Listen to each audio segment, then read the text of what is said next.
Law school में admission लेना भी इजी है, उसके बाद एग्जाम पास करना भी इजी है, उसके बाद डिग्री लेना भी इजी है। पर क्या एक अच्छा एडवोकेट बनना इजी है? दोस्तों, मैं आज ऐसी 5 बड़ी मिस्टेक्स के बारे में बात करूंगा जिनको आप अपने लॉ स्कूल जर्नी में अवॉइड कर सकते हैं एक अच्छा एडवोकेट बनने के लिए। और दोस्तों, प्रैक्टिकल नॉलेज के लिए सब्सक्राइब करना मत भूलना, क्योंकि मैं थ्योरी से ज्यादा अपने प्रैक्टिकल एक्सपीरियंस को ज्यादा शेयर करता हूँ। दोस्तों, सबसे बड़ी मिस्टेक होती है लीगल ड्राफ्टिंग को अवॉइड करना। वो बच्चा इसलिए करता है क्योंकि लॉ कॉलेजेस अपना सिलेबस और थ्योरी को कंप्लीट करवाने के बाद इस चीज़ पे बिल्कुल ध्यान नहीं देते। पर उनको ये नहीं पता होता अगर उनको वकालत करनी है तो लीगल ड्राफ्टिंग उनका एक बहुत मोस्ट इम्पॉर्टेंट स्किल है जो उनको आनी चाहिए एक अच्छा एडवोकेट बनने के लिए।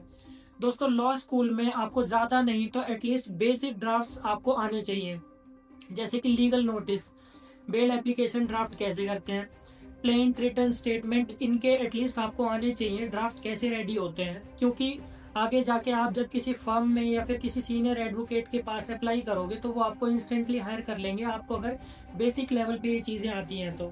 और बेसिक ड्राफ्टिंग सीखने से भी आप 80% लॉ स्टूडेंट से आगे चले जाओगे लाइन में। और दूसरी चीज़, कोर्ट एक्सपोजर। दोस्तों, कोर्ट एक्सपोजर इतना ज़रूरी है फर्स्ट ईयर से, क्योंकि आपको बिना कोर्ट में जाए एक्सपीरियंस तो बिल्कुल नहीं आएगा, ना ही आपको कॉन्फिडेंस आएगा। और बिना कोर्ट एक्सपोजर के लॉ डिग्री लेना, लॉयर बनना ऐसा है जैसे आप यूट्यूब पे देखे स्विमिंग सीख रहे हैं। उसका कोई फायदा नहीं है। आप कोर्ट जाओ, कोर्ट में कोर्ट प्रोसीजर्स देखो, फाइलिंग कैसे होती है, मिसलेनियस फॉर्म्स को कैसे भरा जाता है, कोर्ट आर्ग्यूमेंट को ऑब्जर्व करो, वहां पर बेसिक प्रोसीजर सारा सीख लो, ताकि आप बाद में टाइम वेस्ट ना करें। जो आप लॉ स्कूल में भी सीख सकते थे वो चीजें बाद में ना सीखो आप। And third mistake, internship quality पे बच्चे बिल्कुल ध्यान नहीं देते। उनको लगता है कि हम जितने बड़े नाम, जितने बड़े लॉ फर्म पे जाएंगे या फिर किसी सीनियर एडवोकेट के पास जाएंगे उतना ही अच्छा होगा। मैं आपको बता दूं, इंटर्नशिप का मतलब खाली सर्टिफिकेट नहीं होता। आपको वहां पर लर्निंग पे ज्यादा फोकस करना है, नाम से ज्यादा। आपको ऐसे एडवोकेट्स देखने हैं जहां पर आप क्वेश्चन भी पूछने का आपको टाइम मिले, आप वहां पर बेसिक ड्राफ्टिंग सीखें, फाइल्स को पढ़ने का मौका मिले, क्वेश्चन पूछने का मौका मिले।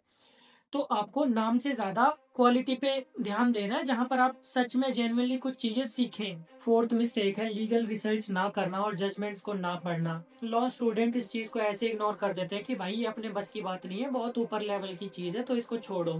पर मैं आपको बता दूं, अगर आप ये चीजें नहीं करते तो आप एक खाली क्लर्क बन के रह जाएंगे, आप एक शार्प लॉयर नहीं बन पाएंगे। तो आपको करना क्या है? सबसे पहले कोई भी बेसिक जजमेंट से स्टार्ट कर सकते हो आप किसी भी जजमेंट पे सबसे पहले फैक्ट्स देख लो, उसके बाद इशू क्या आ रहा है, फिर उसके बाद रूल क्या है, कंक्लूजन क्या है, कोर्ट ने क्या ऑब्जर्व करा है।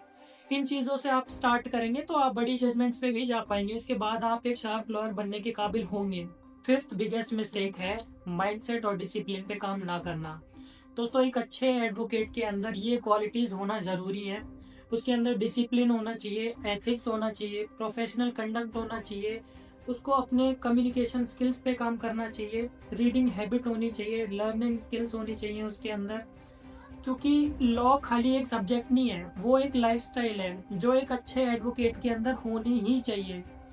इनके बिना कोई एडवोकेट अच्छा एडवोकेट नहीं हो सकता। और दोस्तों, अगर आप इन 5 बिगेस्ट मिस्टेक्स पे काम कर लेते हैं अपनी लॉ स्कूल जर्नी में, तो मैं गारंटी लेता हूँ आप एक अच्छे एडवोकेट बनने के लिए तैयार हो जाएंगे। और दोस्तों, प्रैक्टिकल लॉ कंटेंट के लिए सब्सक्राइब करना मत भूलना। Thank you.